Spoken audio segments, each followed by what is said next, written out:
आंदोलन, आंदोलनजीवी, परजीवी, चंदाजीवी, दंगाजीवी, बाबरजीवी, ऐसे तमाम नए शब्द राजनीति की किताब में अपनी जगह लेते हुए दिख रहे हैं।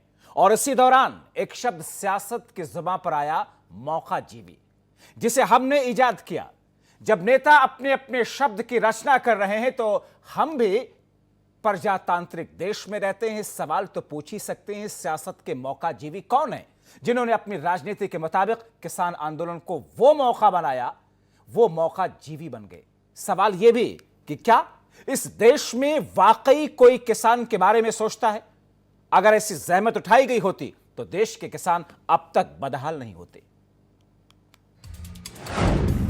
आंदोलनजीवी विपक्ष के तेवर तल्ख, चंदाजीवी और क्रोनीजीवी से कर दिया वार। दंगाजीवी के जरिए बीजेपी ने किया जवाबी हमला। पहले आंदोलनजीवी, फिर चंदाजीवी, क्रोनीजीवी और अब दंगाजीवी। किसान आंदोलन को जब से सियासत ने गले लगाया तब से लेकर अब तक सुर्खियां बटोर रही है और आगे भी सुर्खियां बटोरेंगे। चलिए नए नए इजाद हुए शब्दों के अर्थ को उन्हीं धुरंधरों की जुबानी सुनते हैं और समझते हैं। सबसे पहले प्रधानमंत्री नरेंद्र मोदी ने किसान आंदोलन पर नए शब्द का इजाद किया, आंदोलनजीवी। कुछ शब्दों से बड़े परिचित है, श्रमजीवी, बुद्धिजीवी, ये सारे शब्दों से परिचित है। लेकिन मैं देख रहा हूं कि पिछले कुछ समय से इस देश में एक नई जमात पैदा हुई है, एक नई बिरादरी सामने आई है और वो है आंदोलनजीवी। ये जमात आप देखोगे, वकीलों का आंदोलन है वो न वहां नजर आएंगे, स्टूडेंट का आंदोलन है वो वहां नजर आएंगे, मजदूर का आंदोलन है वो वहां नजर आएंगे, कभी पर्दे के पीछे कभी पर्दे के आगे। एक पूरी टोली है जी जो आंदोलनजीवी है। वो आंदोलन के बिना जी नहीं सकते हैं और आंदोलन से जीने के लिए रास्ते खोजते रहते हैं। हमें ऐसे लोगों को पहचानना होगा कि वो जो सब जगह पे पहुंच करके और बड़ा आइडियोलॉजिकल स्टैंड दे देते हैं, गुमराह कर देते हैं, नए नए तरीके बता देते हैं। देश आंदोलनजीवी लोगों से बचे, इसके लिए हम सबको, और ये उनकी ताकत है। उनका क्या है, खुद खड़ा नहीं कर सकते चीजें, किसी की चल रही तो जाके बैठ जाते हैं, वो अपना जो जितने दिन चले चल जाता है उनका। तो ये तंज विपक्ष पर है, लेकिन विपक्ष कहां चुप रहने वाला। प्रधानमंत्री की ओर से श्रमजीवी, बुद्धिजीवी से आगे बढ़कर आंदोलन में शामिल होने वाले लोगों को आंदोलनजीवी और परजीवी कहने भर की देरी थी। तो सपा अध्यक्ष अखिलेश यादव कहां पीछे रहने वाले थे। राम मंदिर निर्माण में चंदा मांगने पर तंज कस दिया। उस आंदोलन के बारे में क्या कहा जा रहा है कि आंदोलनजीवी हैं।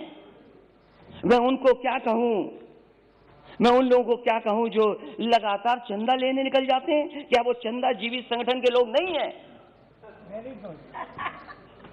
अगर वो हो सकते हैं जिनको आप आंदोलनजीवी बोल रहे हैं, तो आप भी तो चंदा लेने के लिए निकल पड़ते हैं। जब कहीं तब निकल जाते हैं आप। क्या आप चंदाजीवी नहीं है?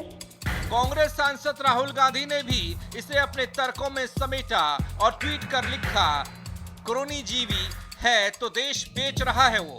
अब क्रोनी शब्द को भी समझ लेते हैं। कहा जाता है कि अर्थव्यवस्था में पूंजीवाद को बढ़ावा देने वालों के लिए क्रोनी कैपिटलिस्ट शब्द का इस्तेमाल होता है। अब राहुल के इस ट्वीट का अर्थ निकाला जाए तो वो यही कहना चाह रहे होंगे, यही आरोप लगा रहे हैं कि पीएम उद्योगपतियों को फायदा पहुंचा रहे हैं। सियासी गलियारे में एक और शब्द का इजाद हुआ, वो दंगाजीवी, जिसे यूपी सरकार में मंत्री मोहसिन रजा ने पेश किया। ये दंगाजीवी लोग हैं, हमेशा से इनको देश में दंगाजीवी के नाम से ही जाना जाता है। और अगर पूर्व में जाएं तो इन्होंने प्रभु श्री राम के कारसेवकों पर जब गोली चली थी उसमें भी आप अगर देखें उठाकर तो यही लोग थे। अगर इनको आस्था होती प्रभु श्री राम में तो आज उनके भक्तों पर इस तरह से जो समर्पण राशि दे रहे हैं एक भव्य राम मंदिर के लिए, उसमें अपनी आस्था से कुछ योगदान दे रहे हैं और सदन में इस तरह से बात उठाकर ये दर्शाना कि हम तो अभी भी उनके खिलाफ हैं, यही साबित करता है इनके इस बयान से कि चंदाजीवी कहा इन्होंने और अपमानित करने का काम किया है करोड़ों करोड़ हिंदुओं को देश के। ये इसके लिए माफी भी मांगना चाहिए। कोई बात नहीं, भगवान सबको बुद्धि प्रदान करे, सद्बुद्धि प्रदान करे, मेरा प्रणाम है सबको।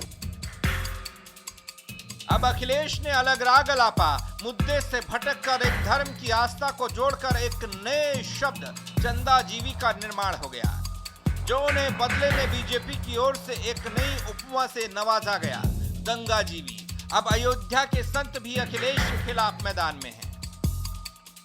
तो आंदोलन जीवी का मतलब यह है कि फंडिंग लेकर के देश के विरोध में षड्यंत्र करने वाले लोग जो हैं, इनसे सावधान रहने की जरूरत है। लेकिन अखिलेश यादव चूंकि अब उनको ये बात समझ में नहीं आई, और समझ में भी कैसे आएगी जब उनके दिल दिमाग में नफरत भरी है, जिनका देश से प्रेम नहीं है, जिनका अपने वतन से लगाव नहीं है, जो लोग खून की राजनीति करने वाले लोग हैं, ये कैसे समझेंगे। तो इसलिए चंदाजीवी वो न कहें, वो अभी समझ नहीं पा रहे हैं। मर्यादा पुरुषोत्तम भगवान श्री राम लला के दिव्य भव्य राम मंदिर निर्माण के लिए इस तरह का कमेंट करना अखिलेश यादव का ठीक नहीं है। और मोदी जी का जो कथन है आंदोलन जीवी, उसको समझिए आप। अखिलेश जी, अभी भी आप होश में आ जाओ। आप तो सदैव बाबर जीवी रहे हो। आप लगातार, आपके पिताजी और आपने लगातार उत्तर प्रदेश में जिस प्रकार से हिंदू जनमानस के ऊपर और मठ मंदिर साधु संतों के ऊपर जिस प्रकार से आपने प्रताड़ना किया, यह सब जानता है, हर व्यक्ति जानता है। उसके बाद आप बता रहे हो राम भक्तों को, हिंदू जनमानस को कि ये लोग चंदाजीवी हैं, राम के नाम पर ये चंदा इकट्ठा करते और कुछ भी नहीं करते। देखिए, ये उनकी हताशा एवं निराशा है। और जब उनके पिताजी राम भक्तों पर गोली चलवा सकते हैं,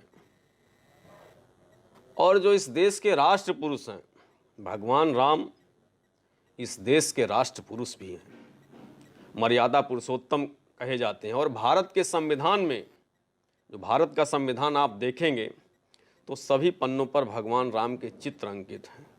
उनके विषय में इस प्रकार की भाषा का प्रयोग करना यह बहुत ही ओछी हरकत है और बहुत ही निंदनीय है। अब सियासत प्रधानमंत्री के दिए शब्द आंदोलन जीवी पर अपने नखरे दिखाने लगी है। इसे सत्ता पक्ष और विपक्ष अपने अपने तरीके से पेश कर रहा है। चंदे में और दान में फर्क समझना चाहिए। प्रभु राम की मंदिर बनने के लिए हम सब लोग दान दे रहे हैं, चंदा नहीं। चंदा का मतलब क्या होता है, ये पूरा हिंदुस्तान आजकल जान रहा है कि चंदा और दान में जमीन और आसमान का फर्क है, जैसे ये तीनों काले कानूनों में फर्क है।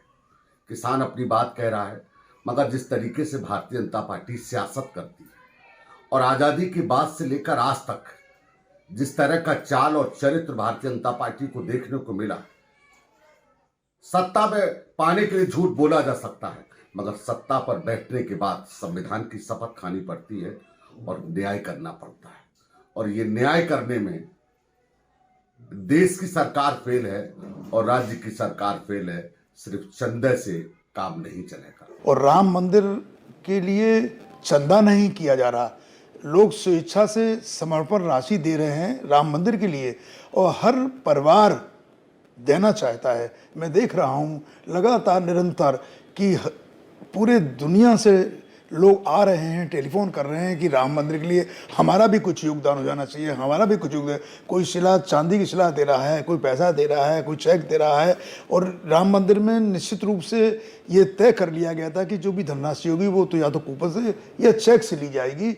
और निश्चित रूप से ये बड़ी उन्होंने हल्की बात कही है जो नहीं कहनी चाहिए, क्योंकि राम मंदिर तो सबका है। सियासत के अलग अलग रंग हैं, यहाँ हर शब्द के अपने मायने हैं, लेकिन इस मामले में राजनीति के अन्य दिग्गजों से प्रधानमंत्री मोदी आगे हैं। उन्होंने विपक्ष को अपना शब्द दिया तो वो उनके मुताबिक ही आगे बढ़ने लगे। अखिलेश यादव के सदन में दिए गए चंदाजीवी के बयान को लेकर जहां भारतीय जनता पार्टी ने अखिलेश यादव पर करारा हमला बोला है, वहीं अयोध्या और तमाम जगह के साधु संतों ने भी पुरजोर विरोध किया है। और इतना ही नहीं, अखिलेश यादव से आगे बढ़ते हुए पूर्व मुख्यमंत्री मुलायम सिंह यादव पर भी साधु संतों ने हमला बोला है। अब देखने वाली बात ये होती है कि समाजवादी पार्टी को अखिलेश यादव के इस बयान से कितना फ़ायदा मिलता है या कितना नुकसान होता है।